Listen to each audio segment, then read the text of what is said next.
വചനാമൃതം തയ്യാറാക്കി അവതരിപ്പിക്കുന്നത് ഒ. അബ്ദുറഹ്മാൻ. കോഴിക്കോട് ജില്ലയിലെ താമരശ്ശേരിയിൽ 25 വയസ്സ് പ്രായമുള്ള ഏക മകൻ തൻ്റെ മാതാവിനെ അറുകൊല ചെയ്ത സംഭവം ഹൃദയമുള്ള എല്ലാവരെയും ഞെട്ടിച്ചതാണ്. പിതാവ് ഉപേക്ഷിച്ചു പോയ 1.5 വയസ്സുകാരനായ മകനെ കൂലിവേല ചെയ്ത് പൂറ്റി വളർത്തിയ ആ ഹതഭാഗ്യ നേരിട്ട ദുരന്ത സംഭവത്തിലെ വില്ലൻ മയക്കുമരുന്നാണെന്നും വാർത്തയിലുണ്ട്. പലപ്പോഴും മകൻ പണം ചോദിച്ചപ്പോഴൊക്കെ കയ്യിലുള്ളത് കൊടുത്ത ഉമ്മയെ അവൻ മുമ്പും മർദ്ദിച്ചിരുന്നതായും ഇത്തവണ ഇല്ലാത്തതുകൊണ്ടാണ് കൈമരത്തിയതെന്നും വാർത്തയിലുണ്ട്. നിർഭാഗ്യവശാൽ ഈ കൊടുംക്രൂരത ഒറ്റപ്പെട്ടതല്ല. വിശദാംശങ്ങളുടെ വ്യത്യാസത്തോടെ കേരളീയ കുടുംബങ്ങളിൽ സമാന സംഭവങ്ങൾ ആവർത്തിക്കുന്നു.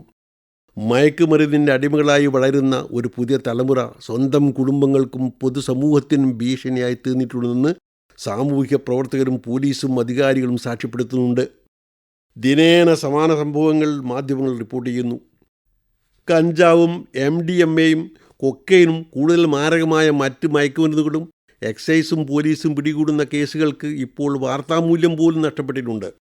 അധോലോക ലോബികൾ അഫ്ഗാനിസ്ഥാൻ, പാകിസ്ഥാൻ വഴിയും മറ്റ് നാടുകളിൽ നിന്നും കപ്പലിലും വിമാനത്തിലും വഞ്ചികളിലുമൊക്കെ നാർക്കോട്ടിക് കടത്തിക്കൊണ്ടുവരുന്നു. ഏജന്റുമാർ അതീവ സ്വകാര്യമായി അവ വിദ്യാർത്ഥികൾക്കും യുവാക്കൾക്കും എത്തിക്കുന്നു. ഇതിനായി പിടികൂടുക അതീവ ദുഷ്കരമായ വിതരണ ശൃംഖല ഏർപ്പെടുത്തിയിട്ടുണ്ടെന്നാണ് പോലീസിൻ്റെ കണ്ടെത്തൽ. പിടികൂടി ജയിലിലടക്കപ്പെട്ടവർ തടവിൽ വെച്ച് പോലും മയക്കുമരുന്ന് ലോബിയെ നിയന്ത്രിക്കുന്നതായി അധികൃതർ വെളിപ്പെടുത്തുന്നു.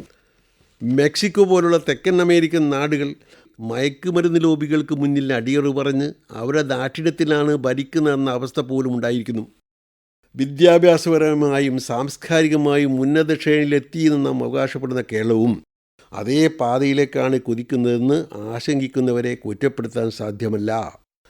ഈ സ്ഥിതിവിശേഷം കേന്ദ്ര സംസ്ഥാന സർക്കാരുകൾ സഗൗരവം മനസ്സിലാക്കാതെയും പ്രതിരോധ നടപടികൾ സ്വീകരിക്കാതെയുമല്ല. പക്ഷേ നിയമത്തിലെ പഴുതുകളും അധികൃതരുടെ ജാഗ്രതക്കുറവും സാങ്കേതിക സംവിധാനങ്ങളുടെ അപര്യാപ്തിയും സർവോപരി സമൂഹത്തിൻ്റെ അലംഭാവവും കാരണമായി ലഹരി ഭീഷണി അനുദിനം ഗുരുതരമാവുകയാണ്. കുടുംബാംഗങ്ങളുടെ നിതാന്ത നിരീക്ഷണവും നിയമത്തിൻ്റെ കാർക്കശ്യവും നിയമപാലകരുടെ അതീവ ജാഗ്രതയും സർവോപരി വിദ്യാഭ്യാസ സ്ഥാപനങ്ങൾക്കകത്തും പുറത്തും ജനകീയ തലത്തിൽ നടക്കേണ്ട ബോധവൽക്കരണവും ഒത്തുചേർന്നാൽ മാത്രമേ മയക്കുമരുന്ന് വ്യാപനത്തിൽ തടയിടാനാവൂ. കുടുംബനാഥന്മാർ മദ്യപാനശീലത്തിന് അടിപ്പെട്ടവരാണെങ്കിൽ ആ അന്തരീക്ഷത്തിൽ വളരുന്ന ഇളം തലമുറയെ മാത്രം കുറ്റപ്പെടുന്നതിൽ അർത്ഥമില്ല. മദ്യം സർവ്വതിന്മകളുടെയും മാതാവാണെന്ന പ്രവാചക വചനം നമുക്ക് പാഠമായിരിക്കണം.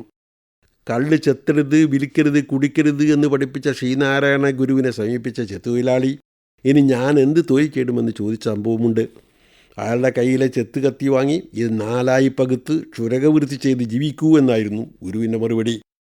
തൊഴിലിനും പണത്തിനും താൽക്കാലിക ആസ്വാദനത്തിന് വേണ്ടി നാം കൊണ്ടു നടക്കുന്ന ലഹരിയോട് വിട പറയാൻ നേരമായി.